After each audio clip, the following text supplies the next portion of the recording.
Hey, it's Tom Jordan. Hope you had a great weekend. We're going to get into a lot to get into. It's a very busy weekend. That's my guest, which we're going to get to in just a few moments. Dr. Joseph Postel, Associate Professor of Politics at Hillsdale College. We're going to talk about DOGE and trying to streamline the federal government.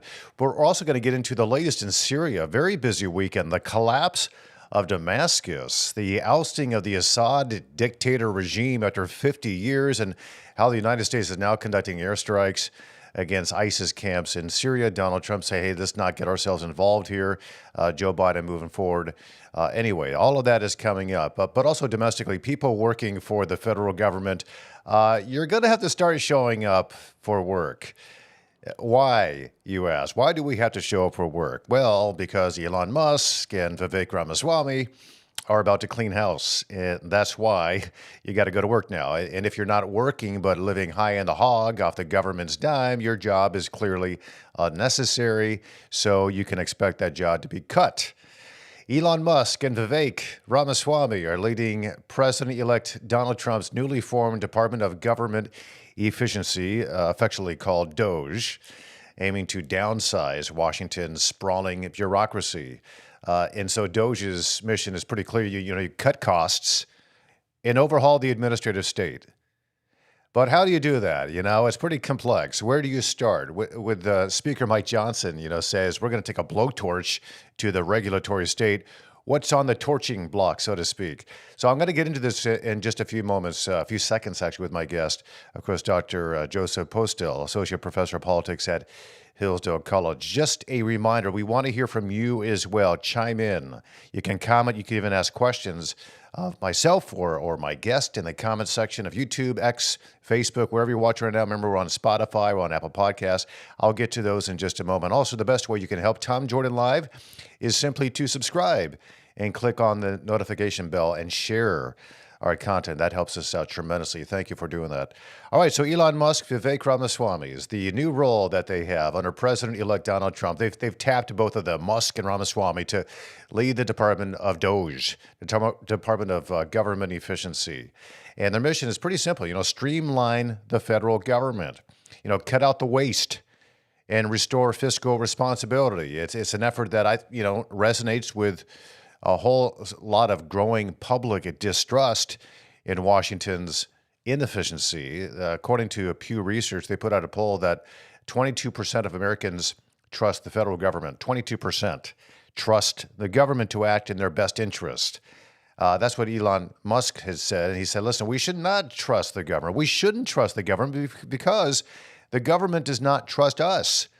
And that's why they spend trillions of dollars on an administrative state that wastes billions of dollars on programs that enforce how you live and what you do and what you can buy and not buy. And all of that is problematic. And it's government overreach and inefficiency. And it's become the norm. We expect it in this country, but that's not how it was supposed to be. So Donald Trump has this chance now to lead by example. If Trump really wants to truly reform federal spending, he can start at the executive branch. The administration has got to set a precedent by refusing to issue all these regulations that have only increased costs without offsetting any savings. We saw that for years under various presidents, and it would send a clear message that, the era of reckless spending is over. All this unauthorized executive spending has got to be stopped, and Joe Biden's been doing it. Student loan giveaways. There were the Obamacare expansions that he put into effect, and these handouts to insurers and insurance companies. These are just some examples. There's many, too many to list right here, of presidents sidestepping Congress to push their own agendas. And then, of course, the whole bureaucratic state is designed to sidestep Congress as well. Congress passes these very vague laws, and then they give all the authority to these three-letter departments, the SEC, the FDA, what you go down the list here, and they make the decisions. And here what was really stark, and I was grateful that, Senator Joni Ernst, who's under kind of some criticism for other things right now, but she's the chair of the Senate's DOGE caucus, and she's pushing for a decentralized federal workforce, and her plan would include, relocating federal workers across the country. And get this, achieving a 60% daily office occupancy rate, which counters the whole pandemic era norm of remote work. 60%, that doesn't seem like a lot, but compared to the current normal, it's a tenfold increase. Only 6% right now of federal employees work in person full time. So people think, Elon Musk's and Vivek Ramaswamy's plans are crazy, but we here at Tom Jordan Live believe it's so crazy, it just might work. So based on that, let's bring in Dr. Joseph Postel, Associate Professor of Politics at Hillsdale College. Doctor, it's so nice to have you. Thank you so much for your time. Appreciate it. No, it's a pleasure to be with you, Tom. So what do you make of, first and foremost, is this a reality? Are we finally going to see, after, it seems like decades of promises to streamline the government and the budget, and we're not going to operate in a deficit and all those kinds of things, that it actually might happen this time around? Yeah, I think there's good reason to be optimistic. The victory that President-elect Trump won a few weeks ago, just over a month ago now, was a pretty resounding victory. He won not just a victory in the Electoral College, he won it in the popular vote as well. And so this has caused a lot of people across the political spectrum to rethink the status quo, whether the American people want to shake up. And so there's a lot of momentum here, I think, for a pretty ambitious reform agenda. And that's clearly what Musk and Ramaswamy have in mind. On the other hand, I think it's really important to understand the lessons of history here. So President Trump will not be the first president to try to take on the administrative state. I think President Nixon before, long ago, tried to do this, and then President Reagan after him tried the same thing. And in each case, they really ran into some serious obstacles because the administrative state is an entrenched bureaucracy. It's very difficult to get rid of it. So I think as ambitious as these reforms are and as positive as the momentum is right now, I think it's really important to not be too optimistic, overly optimistic, and to be realistic about the prospects and what's really going to face the reform efforts here, how difficult Yeah. it's going to be. I think we have to have a very clear idea of how difficult that reform is going to be. Well, it's taken decades to build it up, right? So Yeah. to get rid of it in 4 years, or at least streamline it, that's a tall order. We have a pretty good audience and a very intelligent audience here. But just to give us all a refresher course, can you describe, when we say, the administrative state or the deep state, and we can track it back to maybe Woodrow Wilson type of days, but can you describe what we mean? What do you mean when you say the administrative state? Yeah, it's actually a fantastic question. I've heard this phrase, the administrative state, for a few decades now, and it really originated in academia. There's a little known professor of law who was at Boston University for a few decades, and now he's at the University of Florida, named Gary Lawson, who wrote an article in the Harvard Law Review in the 1990s called The Rise and Rise of the Administrative Hmm. State. And obviously, it was a play on the rise and fall of the Roman Empire, Gibbon's classic text. The administrative state has not risen and fallen, it's just risen and risen. And in the 1990s, Lawson was kind of the only person talking about the administrative state like this.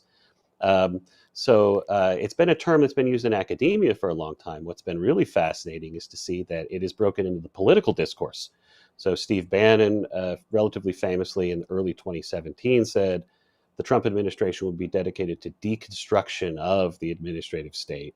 And then, as you pointed out in your opening remarks, Speaker Johnson actually used the term the administrative state on cable. I think actually on the networks Hmm. yesterday during the news segments. And so this has become now a political term. So what does it mean? This is where it gets really tricky. I was on a panel at a very high ranked law school 6 or 7 years ago where we debated the constitutionality of the administrative state. And I've written a book that's basically argued that the administrative state is of dubious constitutionality. It runs into all kinds of constitutional problems. And so we were debating this, and we had to talk before the panel started. And I asked everybody on the panel, well, we're debating the constitutionality of the administrative state. Can any of us define what the administrative state is? And actually, there was no consensus on what we were actually talking about. So here's what I think the administrative state means. I think it means Congress passing vague statutes, just like you mentioned a few minutes ago in your opening remarks, that really don't make law. Congress doesn't really write the laws in this country anymore. What it does is it grants lawmaking authority to the alphabet soup conglomerate of administrative agencies that we have in the federal government, the SEC, the FTC, the FDA, and so on and so forth. So it starts with Congress basically delegating its powers away to unelected bureaucrats. And this poses a real problem, right? We say we live in a Republican form of government. And a Republican form of government is a form of government where we make the law, we govern ourselves through our elected representatives. But today, ambient air quality standards, what belongs in an essential health care plan, insurance plan, these decisions are not made by our elected representatives. They're made by unelected bureaucrats. So it really starts with this problem of Congress giving away its legislative powers.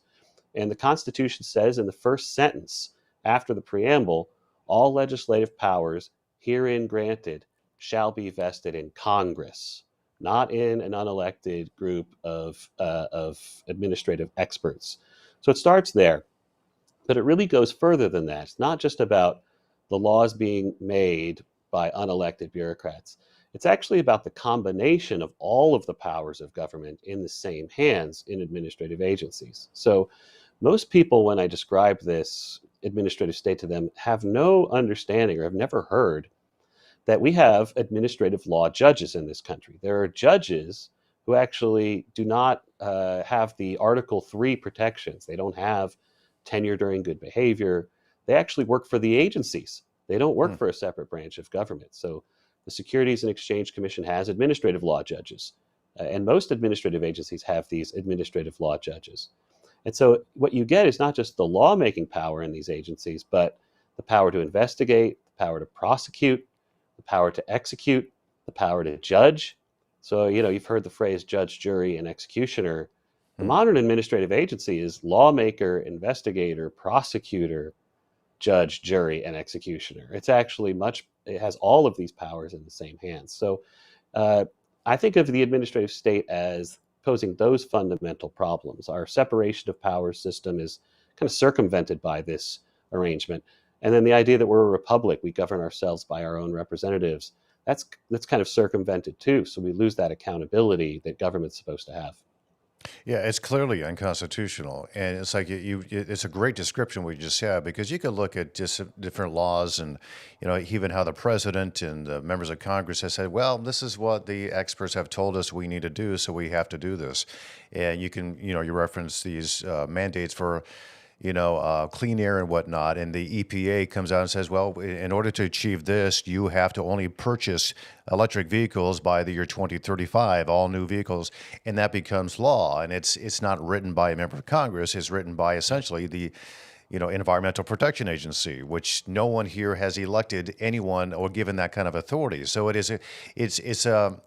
think it's like a Woodrow Wilson's dream come true because, it's my understanding, he didn't like the separation of powers, the three branches of government, and this is kind of what he was hoping we become more like what Europe was like at the time, or Germany. It's like it's too inefficient for us to get things done when people have rights and property rights. So let's take it away from them very sneakily, and then we can implement things that we tell them is for their own good, and they'll agree with them. And that's kind of how I read this.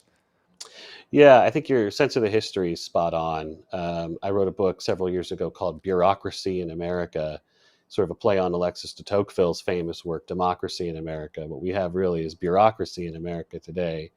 And that was kind of the way I read the history, that many scholars say that this all originated in 1887, the creation of the first big regulatory agency called the ICC, the Interstate Commerce Commission, to regulate railroad practices, rates, shipping, especially agricultural commodities. But I actually think it really takes shape in the progressive era. And interestingly here, you're right to sort of point out that Woodrow Wilson was certainly a critic of the separation of powers. Famously, he says on the campaign trail in 1912, a presidential election that he eventually wins, the founders had this Newtonian theory of the Constitution They talk about government in the Federalist Papers like it's a bunch of forces that should check and balance each other, sort of equal and opposite reactions in a kind of Newtonian theory. And Wilson says all we progressives really want to do is to reinterpret the Constitution according to the Darwinian theory, the theory where the Constitution evolves, where it changes over time. And most importantly, Wilson argues in 1912, he says, well, we should think of government as a single organism, a living thing where all of the parts actually work together rather than the parts checking and balancing each other. And this is a great way to think about government if you want efficiency. It's a great way to think about government if you want government to do a lot of things really quickly. It's a terrible way to think about government if you're afraid that government could actually become tyrannical and could pose a threat to the liberties of the people. And so there's a reason why the founders believed in checks and balances. There's a reason why the founders distrusted power. They knew that human beings were fallen creatures, that the same kinds of people who occupy government agencies are just like us. And if you give them unchecked power, they may not use it for the public good. They might use it to advance their own interests. So Wilson, I think, had a much more optimistic view of government and of government employees than was warranted. And the last century, I think, has really illustrated a lot of the problems with thinking about government along the Wilsonian lines. Yeah, thank you for that. I appreciate it. So we're breaking this all down, and you're right. It's going to be, I don't know, some people might say stacked against them being Elon Musk and Vivek Ramaswamy and ultimately Donald Trump and getting all these things passed through a Congress that does believe that the Constitution is, some members, I should say, even Joe Biden has said that the Constitution is a living document, that it does change over time depending on the needs of the current day, so we can adjust it. And scarily, there's members of the Supreme Court that feel the same way. But when it comes down to trying to break it down, trying to make it run actually more, economically efficiently, Elon Musk and Vivek Ramaswamy, they hope to slash, I think it's $2 trillion from the annual budget. And I think right now, what is it, about close to $8 trillion, keeps growing. But $2 trillion, that is good in and of itself going to be highly controversial when you think about what it means for, you can hear the arguments now from the Democratic Party saying, oh, he wants to kill jobs, he wants to ruin people's lives, that kind of thing. When in fact, you're just, I mentioned earlier, about 6% of the workforce is showing up to work. They shouldn't have a job if they're not doing their jobs, right? So the pushback to get to a $2 trillion reduction in the annual budget, what comes first and how difficult will that be? Yeah, I think when we're thinking about DOGE and what challenges DOGE is going to face, one interesting way to look at this is to divide up DOGE's priorities into these three different categories. And I actually think Musk and Ramaswamy talk a little bit differently about what they want DOGE to do, because they each have a different kind of strength skill set. So whenever Musk talks, he tends to talk in terms of fiscal savings. He wants to reduce federal spending. Ramaswamy actually talks a lot more about the regulatory state and the problem of overregulation. And I think it's actually important to separate those because it's a different task to solve the spending problem and the regulatory problem. And I actually think it's easier to solve the regulatory problem than it is to solve the spending problem. As I'm sure many of your viewers know, the real problem in federal spending is not what we call discretionary spending that can be cut out of the federal budget just by rebudgeting, reappropriating, going through the regular order of the spending process that Congress goes through. The vast majority of what this government spends in Washington, D.C. is entitlements, what we call mandatory spending instead of discretionary spending. So Social Security, Medicare, Medicaid, and then increasingly, this is just an unbelievable thing that's happened to the country. Interest on the debt is just occupying a larger portion of the federal budget. So we're crowding out what we can spend on actual programs, on actual resources for just paying the interest on the debt. So it's hard to come up with a calculation because the debt is growing so quickly that the interest is growing so quickly.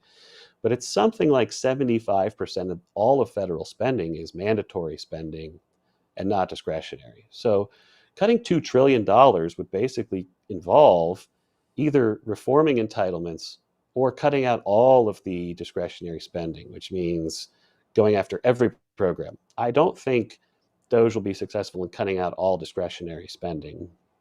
And that means you've got to go after entitlements.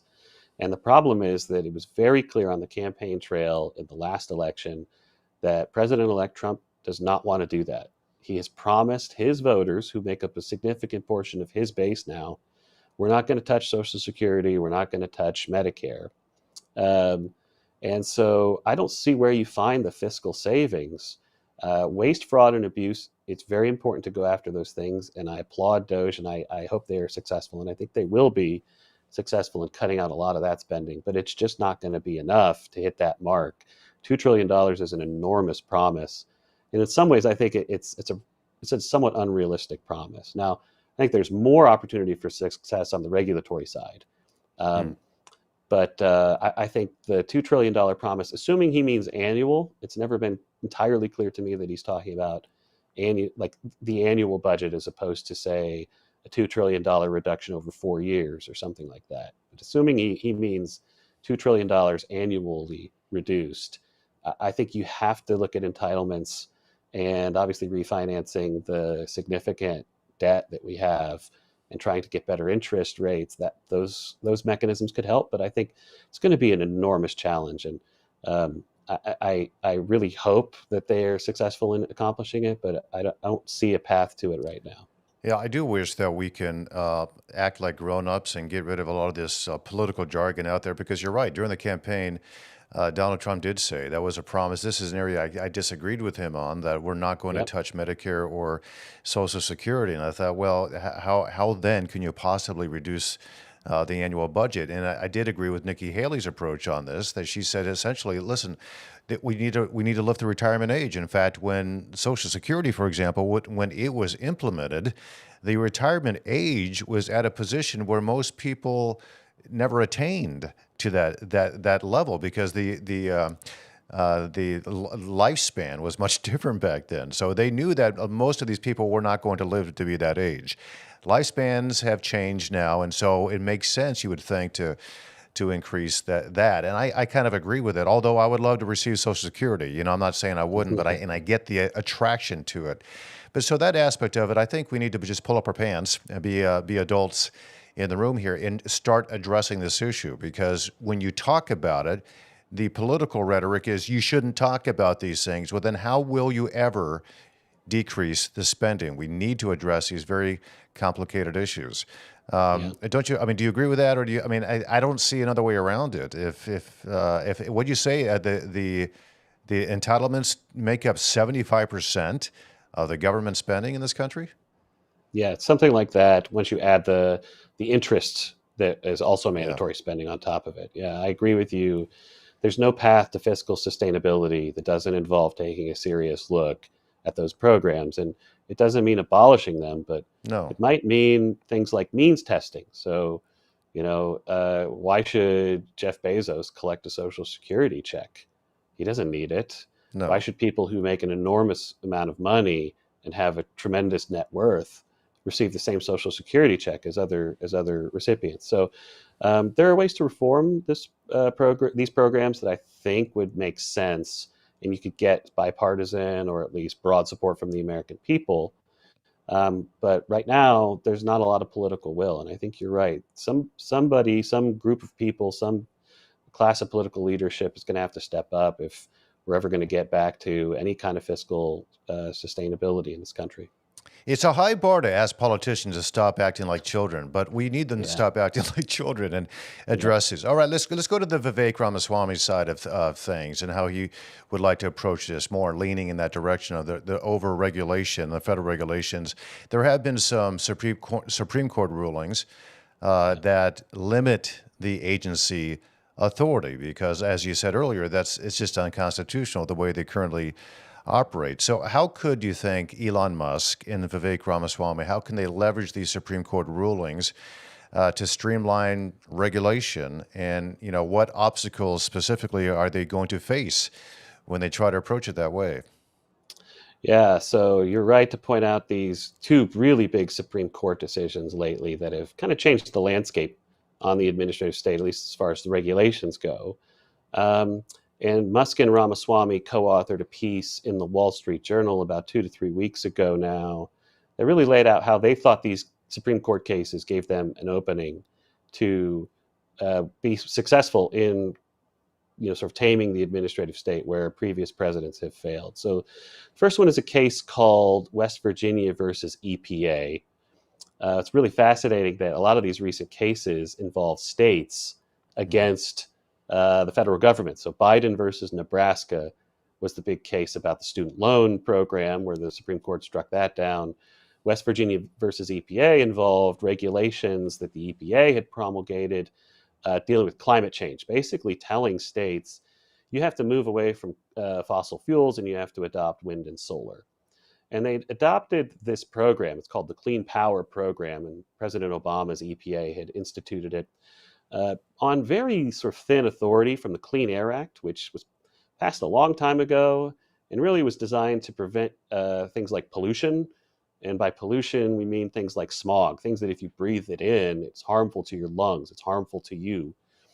Over the decades, the administrative agencies, the EPA, with the help of the Supreme Court, had transformed the Clean Air Act into a climate change act, basically saying that pollution wasn't just the stuff that you breathe in that hurts you, it's also the greenhouse gases, because they've threatened public health too.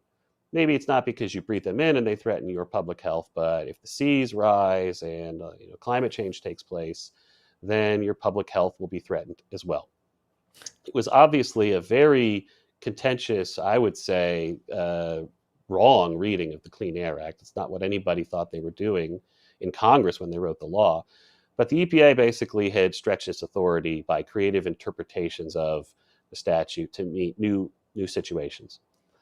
In West Virginia versus EPA, the Supreme Court said, if it's a major question that an administrative agency is trying to take on, and the statutory authority is really thin, then we're going to expect Congress to be very clear and very specific to grant the agencies that authority. In other words, bottom line is, agencies that claim statutory authority to do really ambitious things like a vaccine mandate for all federal workplaces or a student loan forgiveness plan, they're not going to have the authority unless Congress very clearly gives them that authority. That case established what we call the major questions doctrine today, that on major questions, Congress has to very clearly authorize an agency to do something. Well, Ramaswamy has said that means we can go back and look at all of the major questions agencies have settled over the last few decades, where they claim some very loose, vague statutory authority. We can go back and revisit those issues. And so they want agencies with Trump appointees in the agencies to go back and look at all of those old rules and regulations and maybe say, we're repealing any rule that is no longer valid under West Virginia versus EPA.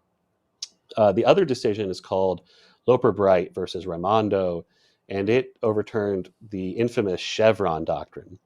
The Chevron doctrine, kind of similar to the major questions doctrine, said that when an agency interprets the statute that it is carrying out, it gets deference from the courts. So even though the court's job is to interpret the law, the Chevron doctrine basically said that the courts should let the agencies interpret the law, and the courts would just defer to the agency's interpretations. Well, there have been a lot of regulations that have been authorized by this loose reading of statutes and by this deferential interpretation that the courts have given to agencies' interpretations of the law. So agencies are able to stretch the law out. They're able to kind of expand their power by interpreting the law in a very loose way. That the Chevron doctrine's demise means that we can go back and revisit all of those rules as well. Yeah, good. So I think that's what they have in mind. And I think that they're right that these Supreme Court decisions give them the opening that they're looking for to revisit a lot of those rules. I think it's going to be a lot more difficult than they are admitting at this point. But I think they do have those openings, and it's going to be interesting to see how well they can exploit them. Oh yeah, it's going to be very difficult because you got millions of employees there, and some of them very powerful in these various agencies who are going to say, "Hey, this is not how we've done it for decades now. You can't just come in here and tell us to reverse everything we've done since the 1970s or however long it's been." But some of the stuff, I mean, I hope they do this. I really do. I think that the precedent has been set wrongfully, and they need to go back and correct that so we can get back to a point where we can, streamline our government financially. But also, these regulations are really hurting a lot of people, and they're limiting our freedoms. One of the things that came out fairly recently was Joe Biden's, decisions, these clean energy initiatives, a $400 billion lending program, $400 billion right there to help people, the subsidies for electric vehicles and whatnot. And we saw that, I think that was the Inflation Reduction Act, Right. and how much money that actually was just giving to increase inflation to all of these people to start companies that were related to electric vehicles and renewable energies. Um, how might these efforts, do you think, be revised or maybe be revoked under this incoming administration? Yeah, this is an interesting point because when sort of liberal presidents Obama and Biden would spend money that was kind of loosely allocated or appropriated by Congress, or stretch, an agency's authority, um, conservatives often fought and resisted, and they advocated for more judicial review of those kinds of decisions. What might happen in the next 4 years is the shoe's going to be on the other foot. So, what happens when the Trump administration wants to rescind rules and they have a new interpretation of the law that they're advancing in order to support why those rules are no longer legally authorized? Obviously, there will be people there who will sue. So, this is kind of the way that the administrative state works today. The executive does something and then somebody sues them. And for decades, it was environmental groups, civil rights groups, consumer advocacy groups, groups across the entire spectrum, labor interests, would basically sue all of the various administrative agencies trying to get their preferred policies. And the Chevron doctrine was actually designed to get the courts to stop uh, sort of extending the power of the agencies, because it would be like the Reagan administration trying to cut back on what the administrative state was doing. So now you're going to see something very similar, I think, during the Trump second term. The Trump administration is now going to want deference whenever it starts to interpret statutes, even though many people who are going to join the Trump administration celebrated the end of the Chevron doctrine. And so this is the problem, right? If you sort of live and die by executive action, you might denounce executive action when it's done by your opponent, but you're going to want to be able to act in an executive way unilaterally when you take the White House. I think the better approach for DOGE and really for the Constitution is that the executive works with Congress and Yes. you get new laws. And so this is why I'm encouraged by what Speaker Johnson has been saying lately, or Senator Ernst, as you mentioned in the opening of the program. There are allies on Capitol Hill. I think if the DOGE initiative is going to be successful, it's going to have to be durable. And the only way it's durable is if Congress writes some new laws to advance those priorities, because otherwise, the next time a new president takes office, they can basically reverse all of this. So Yes. that's where I think if we want to see success, we should measure it by how much did we get done through Congress to restore power back to Congress and therefore back to the American people. Yeah, and we can show the world what a true, constitutional republic actually looks like. It's doing Yeah. what we were intended to do, which is governed by the people. I'd like to take a question here. We have somebody who would like to ask you a question here. Let's bring it up. Cameron Harris, our director, is watching it. Hey, it's Harry Sakalian. He's back. Good morning, Tom. Please ask your guest if he thinks DOGE will simply just morph into the into the administrative state. Thanks, Harry Sakalian. Yeah, what do you think about that? That's a real risk. I haven't thought of that.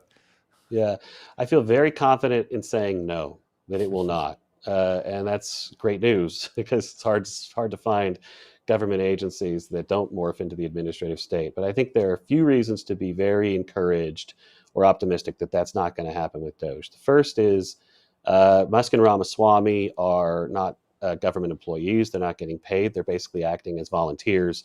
And they've been pretty clear that while there probably will be some people who will be paid in order to do the work of DOGE, It's not going to be a bunch of government employees doing this. I think that's Mm, really important. So yeah. it'll probably be something like a federal advisory commission that is joined to the White House, the Office of Management and Budget, or OIRA, the Office of Information and Regulatory Affairs. These are not permanent government agencies, and I think this will be more of an advisory committee. So that's one Okay. reason why I think Yeah. DOGE will not morph into the administrative state. The other is they've set a date to finish their work, and it's actually quite a symbolic date, July 4th, 2026, the 250th anniversary of the Declaration of Independence. And so they're really saying this is an 18-month initiative, and then we're going to cancel ourselves out. And so I think that's going to be the plan, and I think they will stick to it. Brilliant. That's brilliant that they picked that date. I didn't realize that they gave them that date. That'd Yeah. be incredible. Final question for you. I know you got to go because you're in the middle of finals week and you're a professor at Yeah. Hillsdale College. So we'll get you back. And you gave me more time than I had asked. So thank you for that. But what do you think, real quickly, because this one is controversial? The Department of Education. What happens if that is disbanded and the power is returned back to the states, the power of education, educating our kids, returned back to the local authorities? Do you think that's going to happen? Uh, I, I, I'm not sure whether it will happen or not, but the most important thing is not about whether the Department of Education is abolished, but really about whether it's reined in. I think some of the things that you've been seeing coming out of the Department of Education, especially under the current administration, have been extremely aggressive interpretations of law. And so I think if Congress can rein in the Department of Education and get the Department of Education out of a lot of these decisions, that would be good progress. So I think sometimes we think of this purely in terms of is it abolished or not. I would be at least somewhat satisfied with just seeing them restrained significantly. So I'm hopeful that may happen. Yeah, that's good. Very much appreciate your time. It's tremendous what you're doing, and I love your uh, college as well. And it's amazing. They have a ton of online courses. You should go out there and check it out at Hillsdale College at hillsdale.org. Dr. Joseph Postel, Associate Professor of Politics at Hillsdale College. Doctor, it's so nice to see you. Thank you for your time. Appreciate it. Oh, it was my pleasure. Thanks. Thank you so much. Yeah, the Department of Education. Listen, he mentioned the word aggressive there, and one of the things that they've aggressively like reinterpreted these different things in their authorities. But one of the things that the Department of Education has been doing over the past, couple of years, 3 years under the Biden administration, is they have aggressively gone after private institutions, specifically Christian colleges and universities, and they have gone after them to try to essentially shut them down. And one of the examples was Grand Canyon University. It's grown over the past several years tremendously because a lot of students are going there because of the fact that the public universities have been failing them. And so they found this great university in Phoenix, Arizona. It's a Christian university. You get a great education. And I think their numbers went from, I think it was like 5,000 student body, just a few years ago to about 25, maybe 30,000. And so what does the Biden administration do? They go after them and they, I think, fine them $36 million dollars or thereabouts because they thought they made it seem that their institution was going to be less expensive than it really was. And first and foremost, it's a private institution, and for a private, and I know this because I have a child who went there. They help tremendously on the tuition rates. It turns out to be right around the same as these public institutions as well. But which university in this country does not become much more expensive? Maybe people realize, and why aren't they going after the public universities that they actually do control, and they're letting it get away with these exorbitant tuition rates? But they didn't. And there's a stat out there that the Biden administration, the Department of Education, specifically targeted Christian schools and universities to do them harm and to do them damage. And hopefully that DOE, at the very least, loses quite a bit of its authority and gives it right back to the states in which they operate. Local control. Listen, the federal spending it's got to be a hard reset. And it is true that for decades, Washington's out of control spending has been fueled by these bloated budgets and these unaccountable bureaucracies that are wiping away our tax dollars. So Elon Musk, Vivek Ramaswamy, the plan, slash $2 trillion in federal expenditures. Yeah, we don't know. Maybe it is by the year 2026, or maybe it's on an annual basis. They haven't been real clear on what the time frame of that would be. But $2 trillion, nonetheless, is a lot of money, and is at least a bold starting point to restore fiscal sanity and end the reckless financial burden on this and future generations. And these regulations are out of control, and they should not be dictated by unelected bureaucrats. And this is the way it's been for many, many years and decades now. And the explosion of federal regulations, all of it crafted by unelected officials who have lifetime appointments to these jobs, has created a shadow government that does exist. It is called the administrative state. Some people call it the deep state, and it is incredibly deep. That's why they use that term. It's going to be very hard to root out the core issues here that are directly impacting our lives, and it stifles innovation. We know that's the case, and it crushes businesses as well. So Musk, Ramaswamy, they're pushed to streamline all of these regulations and return lawmaking power to Congress.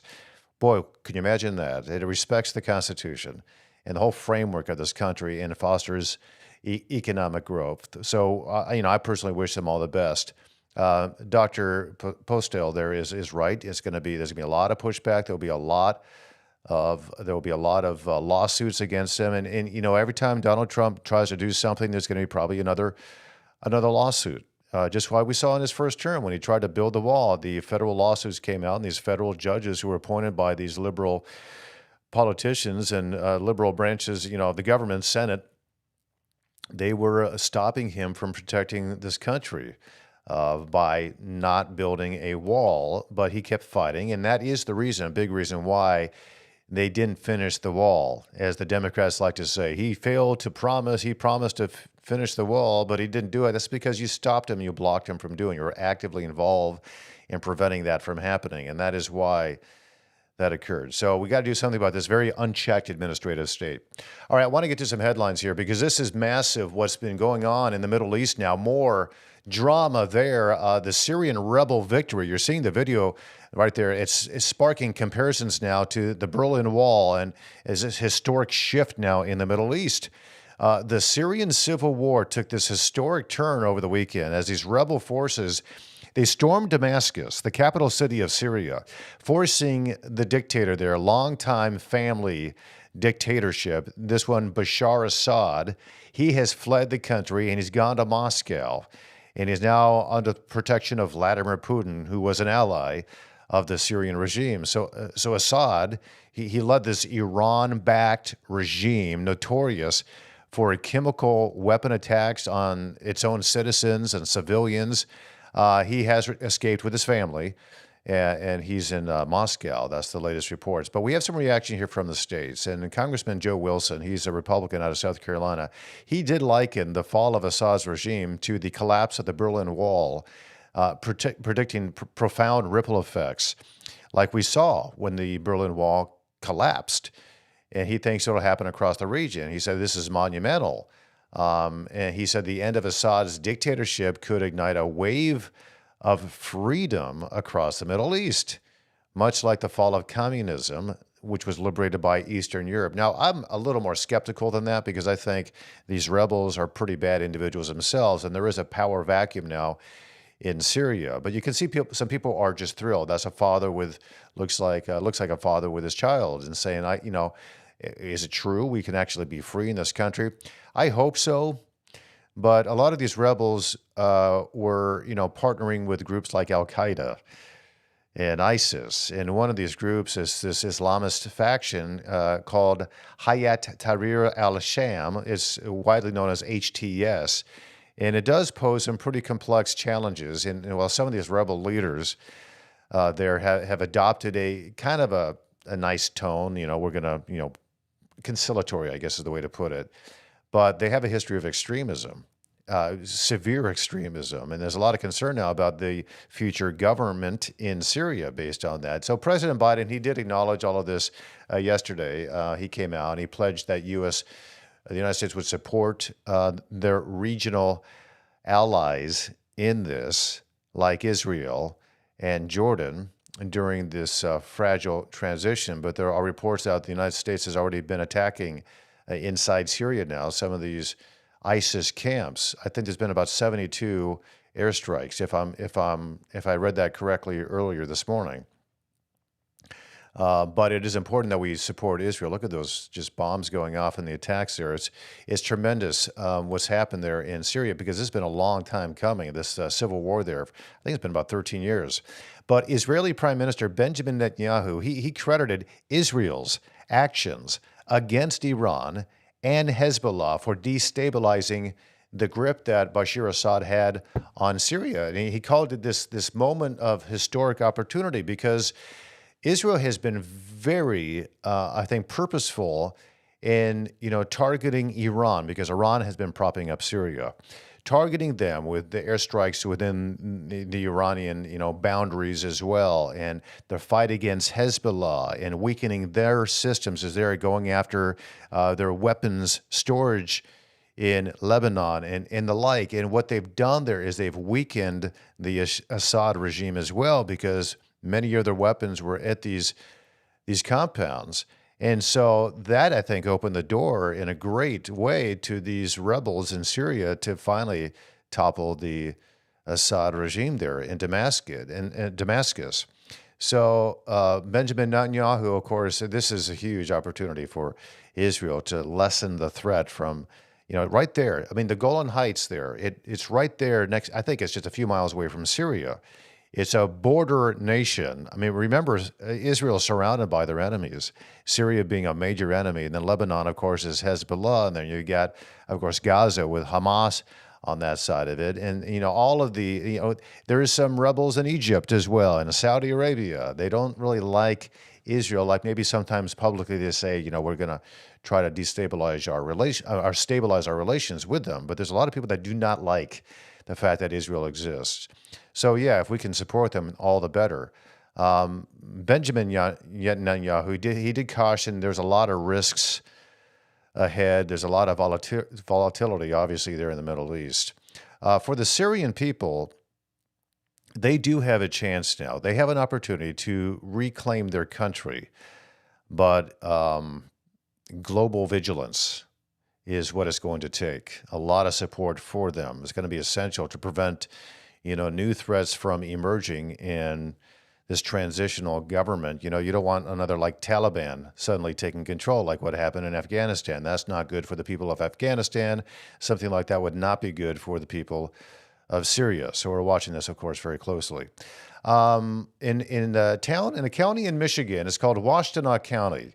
They have a new incoming sheriff. That is her right there. Very, very far left, very, very progressive, and it's stirring pretty strong reaction in that region. Her name is Alicia Dyer. She is the newly elected Washtenaw County Sheriff, and she's promising now sweeping changes to law enforcement there, like rooted in these progressive ideals. She is the first pansexual sheriff and the first female sheriff in Washtenaw County, in the entire history of Washtenaw County. And she's planning now to de-emphasize traditional policing methods. She wants to decolonize Washtenaw County, is I think some of the phrasing that I've read about her. And she's favoring unarmed teams. Now, if there's a crisis going on, the response team, I would like for them to be unarmed because, who wants a cop with a gun? And so what is that potentially going to lead to? I think you can figure that out. But she's advocating for, she says undocumented individuals, I'll say illegal immigrants, to obtain driver's licenses. All these things, these progressive ideals, which that county is known for. Ann Arbor it sits right there in Washtenaw County. Very, very liberal, far-left progressive city in Washtenaw County. Her agenda mirrors those policies in Ann Arbor. She wants to limit traffic stops for certain infractions that she says, targets poor people. Like if somebody has a busted tailpipe or which I thought would be bad for the environment, but whatever. Something like that. I said, well, maybe they have a busted tailpipe or a broken windshield because they just can't afford to get it repaired. And if that's the case, we're not going to pull them over. In fact, we don't know if that's the case, but we're not going to pull them over anyway, even though we might find something else in their car. That, you know what I'm talking about. This kind of favoring certain individuals based on what they deem to be inequities. So it's not fair that they're driving a junky car. So we're not going to deal with anything that may be out of line or illegal regarding their vehicle.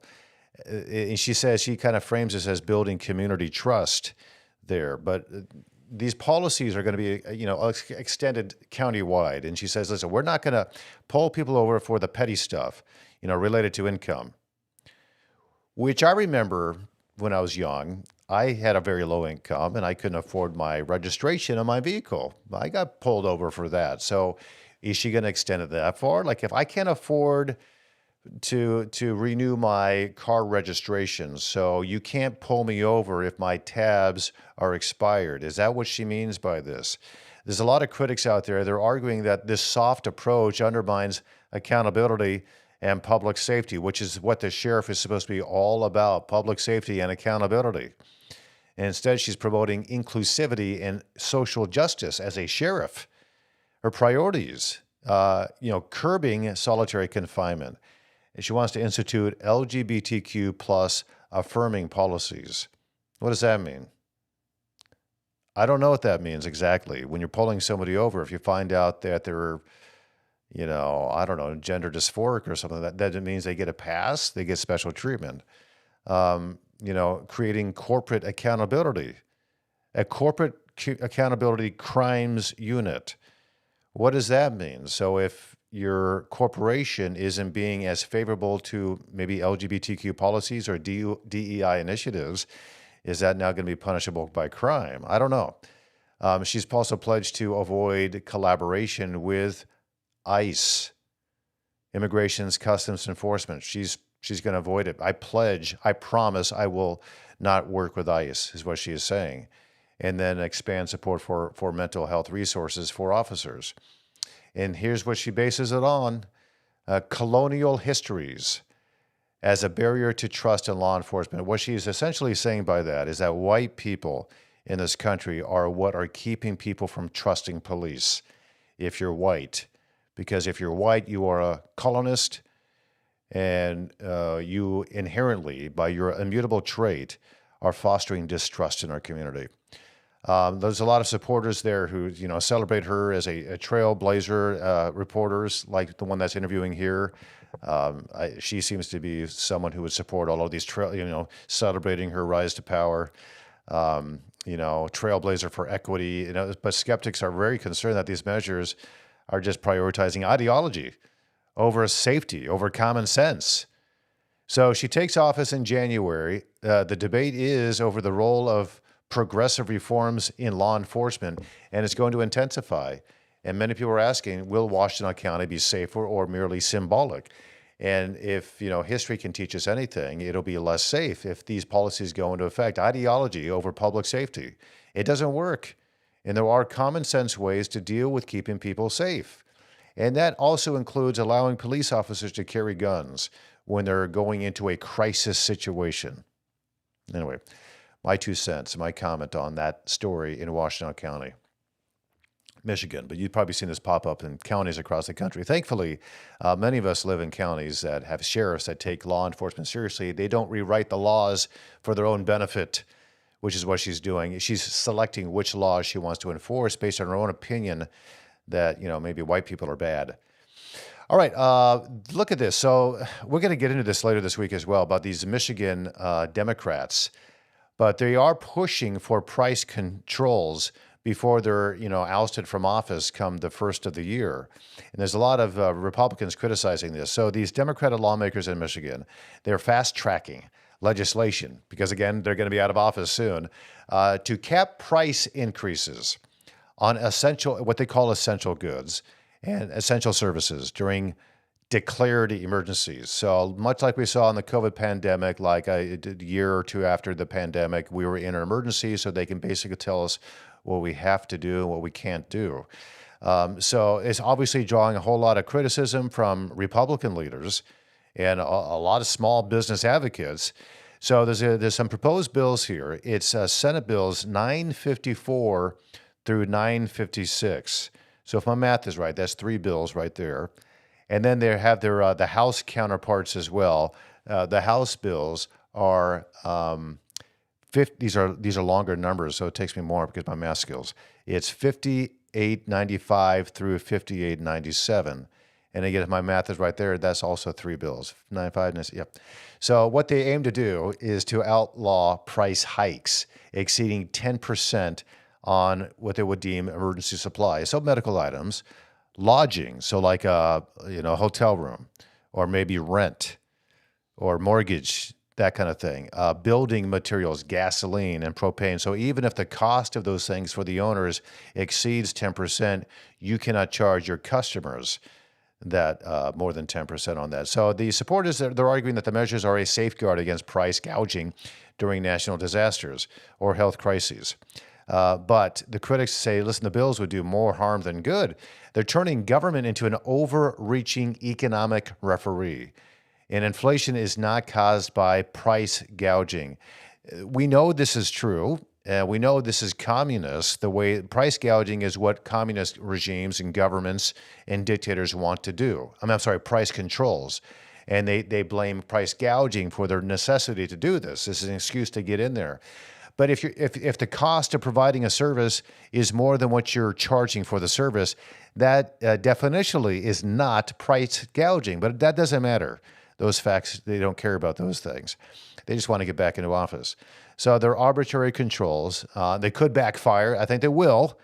They often cause supply shortages when we need resources the most. And as you know, prices have been going up. The post-pandemic living has gone up quite a bit. There's also these vague definitions that are written in these bills, which give, what is an emergency? Emergencies are often regional, very specific areas, but they're now can be very subjective. And Republicans fear that the laws could empower state officials, the government, to unfairly target businesses, target individuals, forcing small operators to endure costly legal battles, which they know they just can't afford. So why put up a fight? Let them do whatever they want to do. So hopefully these things get defeated. There's a bunch more, which we'll probably talk more about tomorrow here on Tom Jordan Live, because we really want to dig in to this to kind of hopefully quell what the Democrats in Michigan are trying to do by Christmas. Just a few more days in the Senate and House sessions here, so they can fast track these items, and hopefully the governor, in their view, would sign these things. We have a very fragile economy in Michigan. And if you get these things through, that's only going to make it worse. Let's bring up some comments here. And I want to thank you for your time and partaking in our discussion here. Let's bring them up one by one, if I can get that out of my mouth. Taz, hey, you're back. To maintain my license as a pharmacist, I have to take indoctrinating courses such as implicit bias. It has nothing to do with pharmaceuticals or the disease state they treat. Utter foolishness. Taz, I couldn't say it better myself. You're absolutely right. And I, too, in the corporate world, have had to take part in those implicit bias trainings that were telling me that I was based on the color of my skin, that I was racist, and that I need to stand down, and all these things that we need to be educated on. Yeah, it has nothing to do with our jobs, has nothing to do with really providing unity in a workplace. In fact, it does just the opposite, and certainly does nothing to help treat diseases, which, as you stated, the administrative state may be to blame for as well. Taz, thanks so much. Appreciate it. Let's bring up another one here. It's Harry Sakalian is back. Hey, Tom, it will be interesting to see how Turkey reacts to filling the power vacuum in Syria. Harry Sakalian, good point. Yeah, I think they're chomping at the bit here. Turkey is, because remember, they're somewhat of an Islamist regime as well, and I know they're part of NATO, but they often disagree with the positions that NATO takes. And now you have Syria falling, Syria being an ally of Russia. So what does Turkey want to do here? And if they get in there, that would not be good for the region. In fact, it would only embolden. It would be another Syria. It would be another Assad type of regime. Thanks for that. Appreciate it so much. Let's bring up another one here. Carol F., great guest and discussion. I think I'll have to listen to this one again. Do it. Thank you, Carol. Do it, listen to it again, and then share it to like 5 people.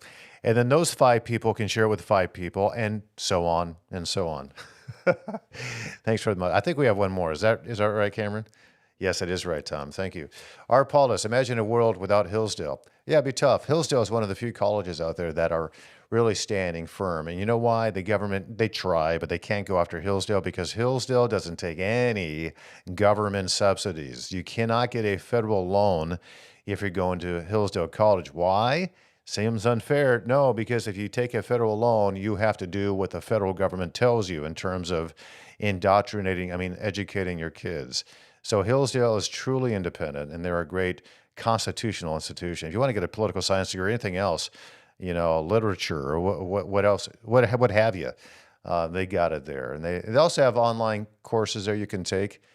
I forget the website. I think it's hillsdale.edu. But anyway, they have, and it's incredibly educational. So I would recommend you do that. Thanks for watching and listening today. So much appreciate audience. Remember, you can find us on Facebook, X, YouTube, Spotify, Apple Podcasts, wherever you find your podcasts. And if you go on Patreon, you can help us out there as well at Tom Jordan Live. Thank you so much. God bless you. We'll see you back here tomorrow.